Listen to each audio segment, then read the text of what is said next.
Hello everyone, welcome to my channel simplify with Aditi भैया। आज की वीडियो में हम कवर करेंगे क्लास 10 इकोनॉमिक्स का chapter 3 that is money and credit. In this part we will be discussing two major topics that is barter system and modern forms of money. Also, you will be needing your economics NCERT for this.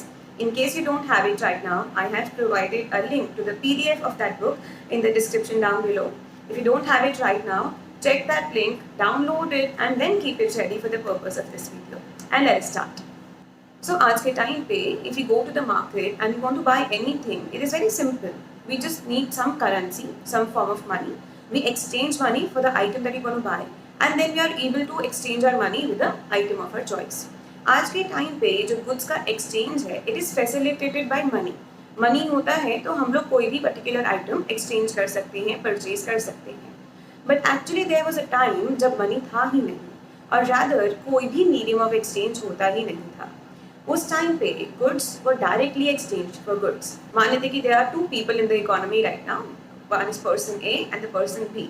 Person A is the one who has textiles and person B is the one who has a lot of food grains.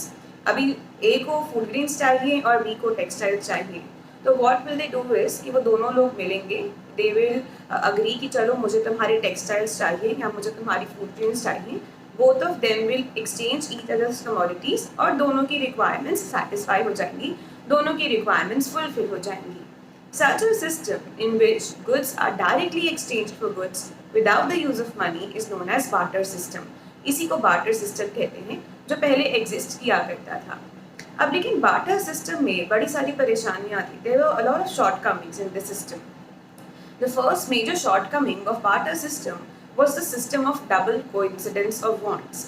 In double coincidence of wants, what happened is, जैसे अभी जिस हमने एक example discuss किया, person ए को exactly वही goods चाहिए थे जो पर्सन बी के पास थे, और पर्सन बी को एग्जैक्टली वही गुड्स चाहिए थे जो पर्सन ए के पास थे. So both of them, because they wanted each others commodities, therefore उनमें एक एक्सचेंज ऑफ कमोडिटीज पॉसिबल हो सका. एक ऐसी सिचुएशन हो जहाँ पे पर्सन ए को वो गुड्स तो चाहिए हो जो पर्सन बी के पास है, लेकिन पर्सन बी को वो गुड्स चाहिए ही ना जो पर्सन ए के पास है, तो वो एक्सचेंज कैसे हो पाएगा? That was the major problem of the barter system, जिसे हम double coincidence of wants कहते हैं, where both the parties have to agree to buy and sell each other's commodities. वो बहुत मुश्किल से हो पाता था. Therefore, barter system में ये commodities का exchange was very difficult. Then the second important shortcoming of barter system was कि measurement का कोई common unit नहीं था. आज हम मार्केट में जाएं and we see a variety of commodities, चाहे वो छोटी से छोटी चीज़ हो, ईटेबल्स हो, चाहे वो बहुत लग्जरियस आइटम्स हों, हर चीज़ की वैल्यू हम इन टर्म्स ऑफ रुपीज़ या in terms of any other currency specify करते हैं. So we have a common unit of measurement, we have a currency to specify the value of every commodity that is available in the market. But barter system के time पे ऐसा नहीं हो पाता था, because कोई करेंसी थी ही नहीं. अब मान लीजिए एक पर्सन है जो फूड ग्रेन्स उसके पास अवेलेबल हैं. अब अगर उसके पास कोई इंसान टेक्सटाइल्स लेके आता है, तो वो पहले अपने फूड ग्रेन्स को इन टर्म्स ऑफ टेक्सटाइल्स बताएगा कि अच्छा इतने फूड ग्रेन्स की वैल्यू इतने मीटर कपड़ा है. या फिर अगर कोई इंसान उसके पास शूज़ लेके आता है तो वो कहेगा अच्छा इतने फूड ग्रेन्स की value so and so pair of shoes है. तो in general what happened was in barter system कि हर कमोडिटी को हर दूसरी कमोडिटी के टर्म्स में एक्सप्रेस करना पड़ता था. कोई फिक्स्ड वैल्यू ही नहीं थी कमोडिटी की. आज के टाइम पे हर कमोडिटी की एक फिक्स्ड वैल्यू होती है in terms of rupees. It was not the case in barter system. Then third important shortcoming of barter system was lack of indivisibility. For example there is a person who trades in horses. Okay, अब उसको कुछ ऐसी commodity purchase करनी है जिसकी value उसके एक horse से कम है. उसको थोड़ी सी ही फूड ग्रेन्स चाहिए, उनकी वैल्यू हो सकता है पूरे हॉर्स से कम हो, तो वो कैसे परचेज करेगा? हॉर्स कट करके तो नहीं पे कर सकता, और फूड ग्रेन्स भी उसको थोड़ी सी ही चाहिए. तो that was the main problem कि करेंसी तो थी नहीं, तो जो आइटम एक्सचेंज कर रहे हैं अगर वो आइटम वाज बिग तो उसको डिवाइड करके एक्सचेंज पॉसिबल होता ही नहीं था. So the lack of indivisibility was another problem which barter system posed at that time. Then one more problem in barter system was there was lack of storing wealth. If there is a farmer in the economy, वो उसके लिए उसकी currency उसकी food grains होती थी. वो food grains के बदले में बाकी कमोडिटीज़ को एक्वायर कर लेता था. अब वो फूड ग्रेन्स को फ्यूचर के लिए कब तक स्टोर करके रखता और कैसे स्टोर करके रखता। सो करेंसी को या कोई भी फॉर्म ऑफ एक्सचेंज को उस टाइम पे स्टोर कर पाना was another major problem. And then the last major problem of barter system was difficulty in deferred payments. Deferred payments वो पेमेंट्स होती हैं जो इंस्टॉलमेंट में करी जाएं या फिर फ्यूचर कॉन्ट्रैक्ट्स पे बेस्ड होती हैं जिनमें फ्यूचर में पेमेंट करनी होती है। बार्टर सिस्टम में ये फ्यूचर पेमेंट के प्रॉमिस कर पाना वॉज अ बिट डिफिकल्ट, क्योंकि आज अगर किसी इंसान के पास फूड ग्रेन्स हैं, हो सकता है 4 साल के बाद वो जो फूड ग्रेन्स वो ग्रो कर रहा हो they are not of the same quality, या फिर मार्केट में उनकी डिमांड ही नहीं है, तो कैसे फ्यूचर पेमेंट्स में एंटर कर पाते लोग उस टाइम पे। सो डेफर्ड पेमेंट्स यानी इंस्टॉलमेंट वाली पेमेंट्स या फ्यूचर कॉन्ट्रैक्ट्स में भी उस टाइम पे बहुत रुकावटें आती थी because of the barter system. So because of all these shortcomings of barter system, एक common medium of exchange को introduce किया गया जिसे हम money कहते हैं। So money today it acts as a medium of exchange, so that ये सारी परेशानियाँ जो barter system में थी इनको avoid किया जा सके और commodities का जो exchange है उसको easily facilitate किया जा सके। Now read till first paragraph of page 40 of your NCERT and then resume the video again. अब बार्टर सिस्टम की प्रॉब्लम्स को दूर करने के लिए एक कॉमन मीडियम ऑफ एक्सचेंज को इंट्रोड्यूस किया गया जिसे आज हम मनी कहते हैं या करेंसी कहते हैं। बट हमेशा से मनी इंट्रोड्यूस नहीं हुआ था। एंशिएंट टाइम्स में मनी की जगह cattle, grains and then later on gold coins, silver coins और copper coins were used as a medium of exchange. Later on फिर मनी को इंट्रोड्यूस किया गया। आज के टाइम पे all the paper currency, all the coins and all the bank deposits they constitute the modern forms of money. उनको हम modern forms of money मानते हैं। पुराने ज़माने में जब ये गोल्ड, सिल्वर और कॉपर कॉइन्स को यूज़ किया जाता था as a medium of exchange, they use to have a value of its own. Gold coin है तो उसमें जो गोल्ड है उसकी भी वैल्यू है। सिल्वर कॉइन को बनाने में जो सिल्वर यूज़ किया गया है उसकी एक वैल्यू है। Because these coins had some value of their own, that is why they were accepted as a medium of exchange.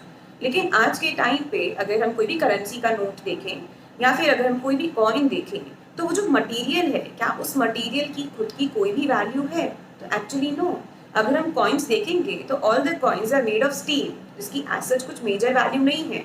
एक कॉइन को बनाने में जितना स्टील यूज होता है, एक्चुअली वो कॉइन पे जितनी वैल्यू लिखी है उस स्टील की उतनी वैल्यू नहीं होती। या फिर अगर हम देखें जितने भी हमारे पेपर नोट्स यूज होते हैं, एक्चुअली है तो वो पेपर ही।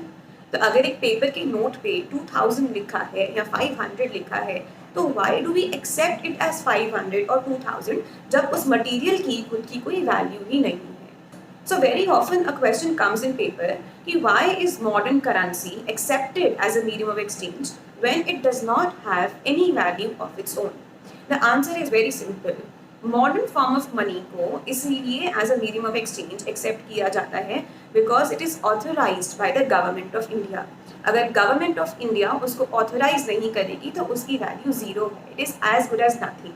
लेकिन क्योंकि हमारी गवर्नमेंट उसको ऑथोराइज करती है, इसीलिए एक छोटे से पीस ऑफ पेपर की वैल्यू भी 2000, 500 या कुछ और डिनोमिनेशन हो जाती है।